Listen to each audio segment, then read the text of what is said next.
जय हिंद। नमस्कार साथियों, मैं प्रवीण कश्यप और आप देख रहे हैं एग्जाम सफ़र। साथियों, आज की वीडियो होने वाली है कोहलर वर्ग यानी कि कोहलर के सिद्धांत को लेकर। तो कोहलर ने सूझ या अंतर्दृष्टि का सिद्धांत दिया। साथियों, इससे जितने भी क्वेश्चंस बने वाले हैं एग्जाम में, आज किसी भी क्वेश्चन को हम लोग छोड़ने वाले नहीं हैं। इसलिए राष्ट्र हित में एक बार चैनल को सभी लोग शेयर कर दीजिए और जिन्होंने पहली बार चैनल को विजिट किया है चैनल को सब्सक्राइब अवश्य कर लें, ताकि इसी प्रकार के वीडियो की नोटिफिकेशन आपको समय समय पर मिलती रहे।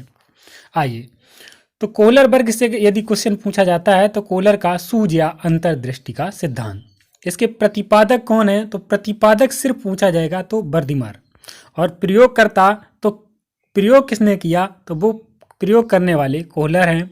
सहयोगी नाम पूछते हैं एग्जाम में कभी कभी, तो बच्चा कंफ्यूज होता है, तो आज से कोई कंफ्यूज नहीं होगा। सहयोगी पूछे जाएंगे तो कोफका।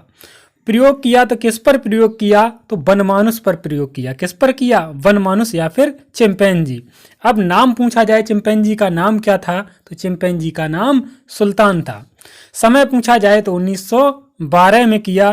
कुल कितने चिंपैंजी थे? तो चिंपैंजियों की कुल संख्या जो साथियों थी वो आपकी 6 थी, लेकिन मुख्य चिंपैंजी का नाम क्या था? तो मुख्य चिंपैंजी का नाम जो था वो सुल्तान था। जो मुख्य चिंपैंजी रहा उसका नाम सुल्तान रहा। ऐसे आपसे क्वेश्चंस पूछे जाएंगे और आप कंफ्यूज हो जाएंगे।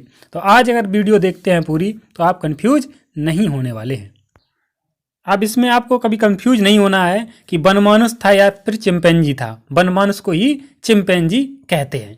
अब याद कैसे करना है कि कोहलर ने वनमानुष पर प्रयोग किया। वनमानुष कैसा दिखता है? बंदर की तरह दिखता है, तो कुक्कू की आवाज करता है, कुक कुक। कोहलर से कुक कुक याद कर लेना और आपको याद हो जाएगा। अब साथियों, कभी कभी पूछते हैं गेस्टाल्टवाद। गेस्टाल्टवाद क्या है? तो गेस्टाल्टवाद जर्मन भाषा का शब्द है जिसका मतलब समग्रता, सूझ, संपूर्ण या पूर्ण आकृति होता है। क्या होता है? गेस्टाल्टवाद जर्मन भाषा का शब्द है। कभी कभी ऐसे ही क्वेश्चन पूछ लेते हैं गेस्टाल्टवाद जो है वो क्या है? तो ये जर्मन भाषा का शब्द है। अब इसका मतलब क्या है? समग्र सूझ या समग्रता, सूझ, संपूर्ण या पूर्ण आकृति। जैसे जब हमसे किसी चिड़िया को देखने को कहा जाता है तो हम उसे पूरा देखते हैं। क्या?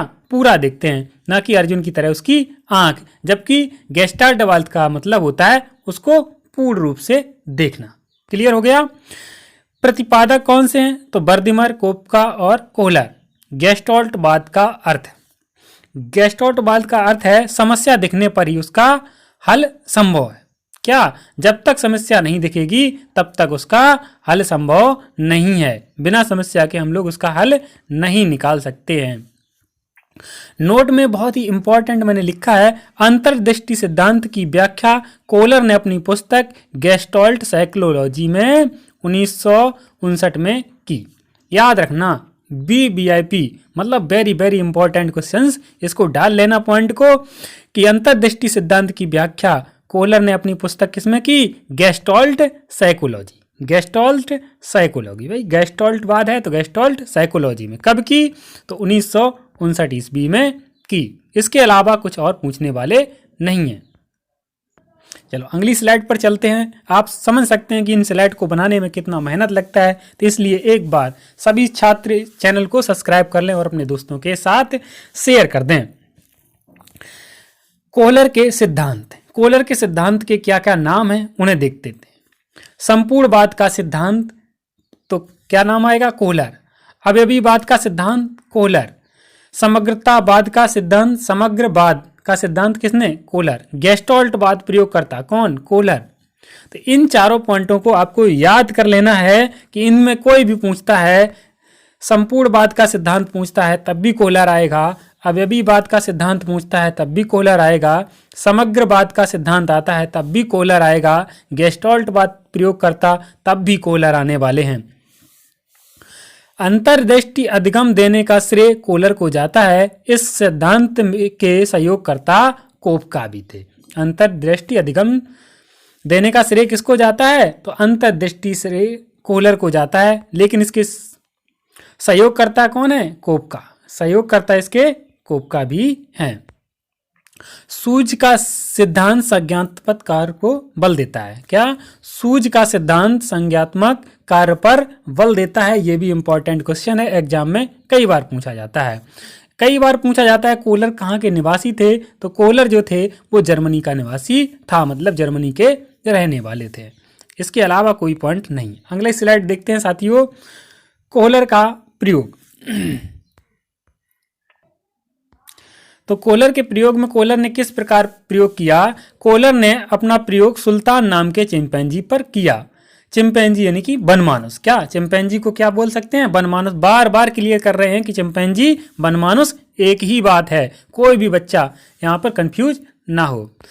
तो चिंपैंजी को खाली कमरे में बंद कर दिया और छत के में केले लटका दिए। छत पर जो हैंगर टाइप का होता है जहाँ हम लोग पंखा लटकाते हैं, सेम उसी तरह से सोच लीजिए कि वहां पर उन्होंने केले लटका दिए। चिंपैंजी भूखा होने के कारण उछल पुछल करने लगा। अब उनके दो प्रकार के प्रयोग हैं। सबसे पहला कौन सा था? छड़ी का प्रयोग। नंबर 1 में क्या है? छड़ी का प्रयोग। कोहलर ने क्या किया, जैसे ही वहां पर चिंपैंजी उथल पुथल करने लगा, कूदने लगा, इधर उधर प्रयास करने लगा कि हमें केला कैसे मिल जाए, तो उन्होंने क्या किया, वहां पर 2 छड़ें रख दी। तो सबसे पहले उसने क्या किया, एक छड़ से वहां पर चाह की छड़ से हम इसको केले को गिरा लेते हैं, लेकिन नहीं गिरा पाया। तो उसने वहीं पर पड़ी हुई दूसरी छड़ उठाई और किसी तरह से उसने छड़ को जोड़ा और केले को प्राप्त कर अपनी भूख को मिटा लिया। तो एक तो प्रयोग ये रहा। दूसरा क्या था, कोहलर ने उसी कमरे में छड़ों को हटाकर क्या किया, 2 बॉक्स रख दिए। क्या रख दिए? बॉक्स रख दिए।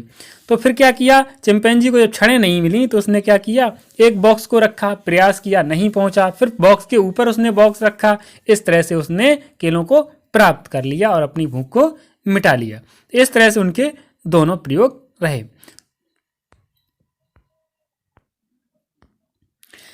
नोट में आपको लिखना है, ये भी बहुत ज्यादा पूछे जाते हैं। गेस्टाल्टवादियों के अनुसार अंतर्दृष्टि का सिद्धांत 5 संप्रत्ययों पर कार्य करता है। कौन कौन से 5 संप्रत्यय हैं, मतलब कौन कौन से? जैसे आपने बनाया क्या, लक्ष्य। सबसे पहले आप गोल बनाते हैं, लक्ष्य बनाते हैं। जब कोई लक्ष्य बनाते हैं तो वो एकदम से पूरा नहीं हो जाता है, उसमें क्या आती है, बाधा आती है। बाधा आती है तो आपके माइंड में क्या आता है, तनाव आता है। तनाव आता है तो आप संगठन करते हैं, मतलब 4 लोगों से पूछते हैं। संगठन का मतलब क्या हुआ, कुछ लोगों से सलाह लेते हैं। फिर उसका क्या होता है, पुनरुत्थान होता है। 4 लोग वही आपको बताते हैं कि इसको आप ऐसे करिए तो आपका काम हो जाएगा। तो आप क्या करेंगे, लक्ष्य बनाएंगे तो फिर क्या आएगी, बाधा। बाधा में जब बाधा होगी तो आपको टेंशन होगी, तनाव होगा। तनाव के बाद आप 4 लोगों का संगठन करेंगे, पूछेंगे, उनसे वाद विवाद करेंगे। इसके बाद उसका होगा पुनरुत्थान। साथियों, अंतर्दृष्टि का मतलब क्या होता है, सूझ होता है। इस चीज को यदि आपने पीछे क्लियर नहीं कर पाया तो फिर से क्लियर कर लें। अंतर्दृष्टि मतलब सूझ। सूझ के सिद्धांत की विशेषताएं। सूझ के सिद्धांत की विशेषता क्या है, कभी कभी एग्जाम में पूछ लिया जाता है, इसलिए हर एक पॉइंट को, छोटी सी वीडियो है, आपके लिए बहुत उपयोगी होने वाली है। एग्जाम में आप देखेंगे यहीं से डायरेक्ट क्वेश्चन पूछे जाएंगे। नंबर 1 विशेषता है अधिगम या सीखना अचानक होता है। सीखना क्या होता है, अचानक होता है। जैसे कि आपकी साइकिल की अगर कहीं चैन फंस जाए तो आप निकालते निकालते परेशान हो जाते हैं, एकदम से विचार आता है पहिया को पीछे की तरफ घुमाएं, चैन तुरंत से निकल जाएगी। तो ये क्या हुआ, अचानक से विचार आया। नंबर 2, सीखने की प्रक्रिया यंत्रबद्ध नहीं होती है। मतलब यदि आप सीखना चाहते हैं तो इसके लिए कोई मशीन नहीं बनी है। यंत्रबद्ध मतलब कोई मशीन नहीं बनी जिससे आप सीख लें जाके हैं। आपको पढ़ना सीखना है तो ऐसा नहीं है कि आप किसी मशीन के पास जाएं और पढ़ना सीख जाएं। किसी टीचर के पास ही जाना पड़ेगा, वहीं आपको का खा गा सिखाए जाएंगे। अगला पॉइंट है सीखने की प्रकृति स्थायी होती है। सीखना क्या है, स्थायी होता है।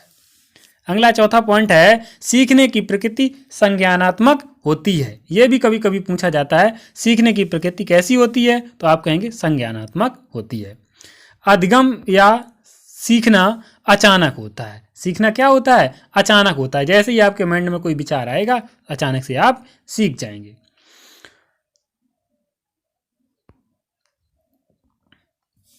अब आप क्वेश्चन कर लेते हैं, यहीं से आपके क्वेश्चंस हैं, उन क्वेश्चनों को देख लेते हैं। बहुत ही इंपॉर्टेंट क्वेश्चंस हैं।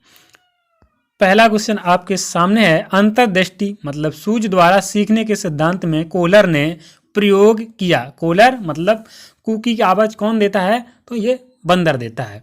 तो वनमानुषों पर, किस पर किया? वनमानुष पर किया। ऑप्शन में चिंपैंजी हो सकता है, तो आप उसी हिसाब से अपना ऑप्शन लगाएंगे। अगला क्वेश्चन है, कोहलर सिद्ध करना चाहते थे कि सीखना क्या है? कोहलर क्या सिद्ध करना चाहते थे कि सीखना क्या है? नंबर 1 है, एक ऐसी स्थिति जिसमें व्यक्ति पशु से श्रेष्ठ है, ये सिद्ध करना चाहते हैं। या फिर संज्ञानात्मक कार्य, या फिर परिस्थिति के विभिन्न अंगों का प्रत्यक्षीकरण करना।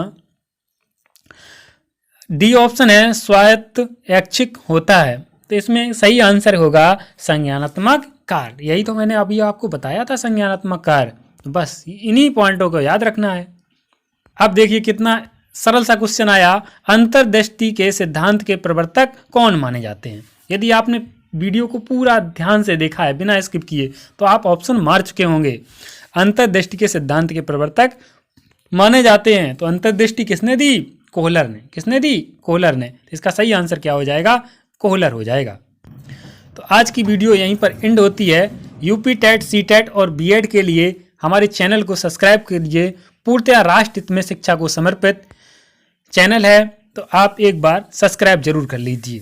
Thank you for watching. मिलते हैं नेक्स्ट वीडियो में।